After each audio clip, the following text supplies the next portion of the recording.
చూడండి, ఆదికాండము 26వ అధ్యాయం 3వ వచనాన్ని చదువుకుందాం. ఆదికాండం 26వ అధ్యాయం 3వ వచనంలో, ఈ దేశమందు పరవాసివై ఉండుము, నేను నీకు తోడయుండి నిన్ను ఆశీర్వదించెదను. ప్రియులారా, ఈ దేశమందు నువ్వు ఇక్కడ ఉండు, నేను నీకు తోడయుండి నిన్ను ఏం చేస్తాను? ఆశీర్వదిస్తాను. ప్రియులారా, ఈరోజు నీ పరిస్థితి సరిగా లేకపోయినా, నువ్వు ఉండవలసిన స్థానంలో ఉండలేకపోయినా, ప్రియులారా, ఏదైతే నీదనుకున్నావో ఆ స్థలంలో నువ్వు ఉండకపోయినా, ఆ స్థలము విడిచి వేరొక స్థలంలో ఉండాల్సి వచ్చినా, దేవుని వాక్యం చెప్తా ఉంది కదా, దేవుడు నీకు తోడై ఉన్నాడు కనుక అక్కడే నిన్ను ఆశీర్వదిస్తాడు. దేవునికి స్తోత్రం. అబ్రహాము పరవాసిగా ఉన్నాడంట, అనగా ఉండవలసిన స్థానంలో అతడు లేడు, ఉంటాననుకున్న స్థానంలో లేడు అతడు. ప్రియులారా, కానీ అబ్రహాముకు దేవుడు తోడుగా ఉన్నాడు కనుక అతడు స్థలము కాని స్థలములో ఉన్న, ఉండవలసిన స్థానం కాకుండా వేరొక స్థలములో పరవాసిగా ఉన్నప్పటికీ కూడా, సొంతది కాదు వేరొకరి స్థలములో ఉండవలసి వచ్చింది, అయినప్పటికీ కూడా దేవుడు అబ్రహాముకు తోడై ఉండడం వలన అబ్రహాము ఏ విధంగా వాక్యం చెప్తుంది, అతడిని దేవుడు ఆశీర్వదించాడు. దేవునికి స్తోత్రం. మీరు అనుకుంటున్నారు ఆశీర్వాదం అంటే, చాలాసార్లు చెప్పాను నేను, వస్తువులో, వాహనాలో, ఇళ్ళో, ఇదో కాదు.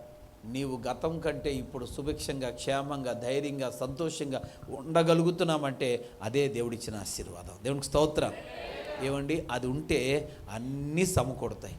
కుటుంబంలో శాంతి లేనప్పుడు, సమాధానం లేనప్పుడు, నెమ్మది లేనప్పుడు అంటేది అంటదో, ముట్టేది ముట్టదో అంటారు.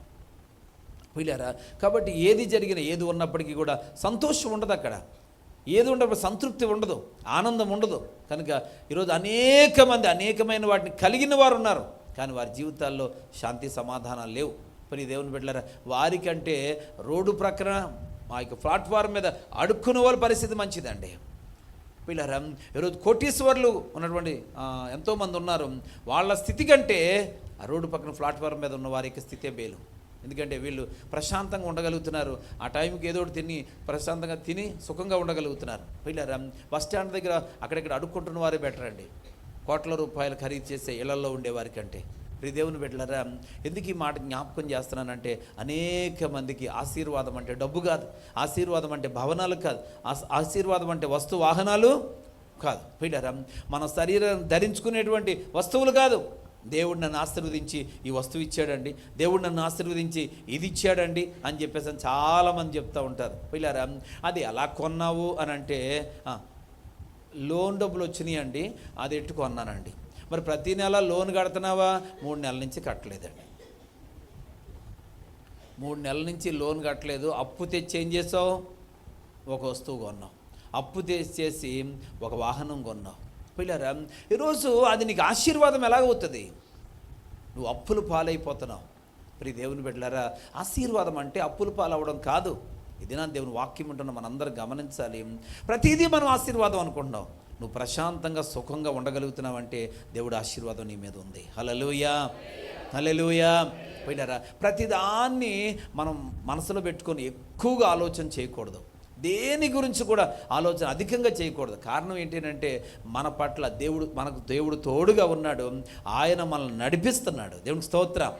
హల్లెలూయా. ఆయన మనల్ని ఏం చేస్తున్నాడు? తోడుగా ఉన్నవాడు చెయ్యి విడవడు, చేయి పట్టుకొని మనల్ని నడిపిస్తున్నాడు.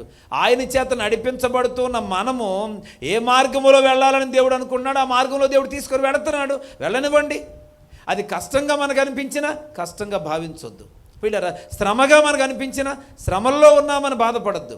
దేవుడికి ఇష్టమైంది ఆయన మనతో ఉన్నాడు కదా. శ్రమలలో అయినా ఆయన మనతో ఉన్నాడు, శోధనలోనైనా ఆయన మనతో ఉన్నాడు, ఆపదలు కూడా తీసుకెళ్ళి ఆయన మనతో ఉన్నాడు, ఏ పరిస్థితులు తీసుకెళ్ళి ఆయన మనతో ఉన్నాడు. దేవుడు మనతో ఉండగా ఆ పరిస్థితిని గురించి మనం అధికంగా ఆలోచన చేయకూడదు. దేవుడు నాతో ఉన్నాడని ధైర్యంతోనే ముందుకు సాగాల. దేవునికి స్తోత్రం. హల్లెలూయా. ఇక దేవుని వాక్యం ఉంటున్న సంఘమ, మనమైతే అటువంటి జెంటిల్మెన్గా, అటువంటి హుందాతనం కలిగిన వారిగా మనం జీవించాల్సిన అవసరం ఉంది. దేనికోసం కూడా అధికంగా అవసరతను బట్టి ఆలోచన చేయగలిగింది ఏమైనా ఉంటే చెయ్యి, అంతే తప్ప అధికంగా దేనికోసం ఆలోచించి బాధపడి కృంగిపోయే ఆ పరిస్థితి నుంచి మనం బయటికి రావాలా. రాబోతున్న 2025 సంవత్సరంలో నీ జీవితంలో ఎలా ఉండాలి అంటే, ప్రతి దాని విషయంలో హుందాతనంగా వ్యవహరించగలగాల. దేవునికి స్తోత్రం. దానికి గల కారణం ఏంటంటే నీకు దేవుడు తోడుగా ఉన్నాడు అనే నిజమైన విశ్వాసం నీలో ఉన్నప్పుడు నువ్వు అలా చేయగలుగుతావని ప్రభు పేరు తెలియపరుస్తూ ఉన్నాను. ఇక్కడ అబ్రహాం జీవితంలో దేవుడు అన్నాడు కదా, ఇదిగో నేను నిన్ను పరవాసిగా ఉన్నావు, అయినప్పటికీ నేను నీకు తోడుగా ఉండి నేనేం చేస్తాను, నిన్ను ఆశీర్వదిస్తాను. పిల్లరా, మనకు 12వ అధ్యాయంలో దేవుడు అంటాడు కదా, నేను చూపించబోయే దేశానికి వెళ్ళి అంటాడు. 13వ అధ్యాయంలో దేవుడు అబ్రహాముని ఏం చేశాడు, సమృద్ధిగా ఆశీర్వదించాడు. దేవునికి స్తోత్రం.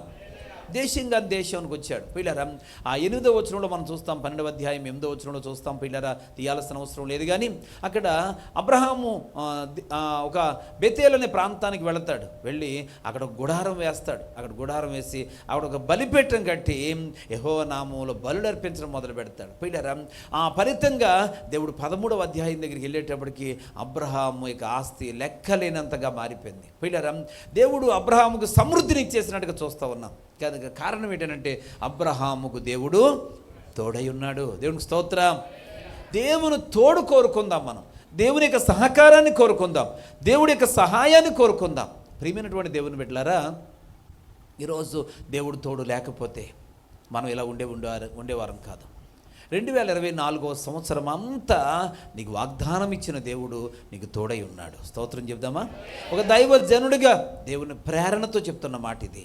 పిల్లరా, ఆయన తోడుగా ఉన్నాడు కనుకనే నేను సజీవంగా ఉన్నాం. ఆయన తోడుగా ఉన్నాడు కనుకనే మనం క్షేమకరంగా మన గమ్యాలకు చేరుకుంటూ, గృహాలకు చేరుకుంటూ ఉన్నాం. దేవుడు తోడుగా ఉన్నాడు కనుకనే తిని బట్టగట్టే. పిల్లరా, ఈరోజు మన బిడ్డలు అంతకంతకు పైకి వస్తూ ఉన్నారు. ఎన్నో అనారోగ్యాలు, అపాయకరమైన పరిస్థితులు వచ్చినా కానీ స్వస్థపరచబడ్డారు. దానికి గల కారణం ఏంటంటే దేవుడు మనకు తోడుగా ఉన్నాడు కనుకనే.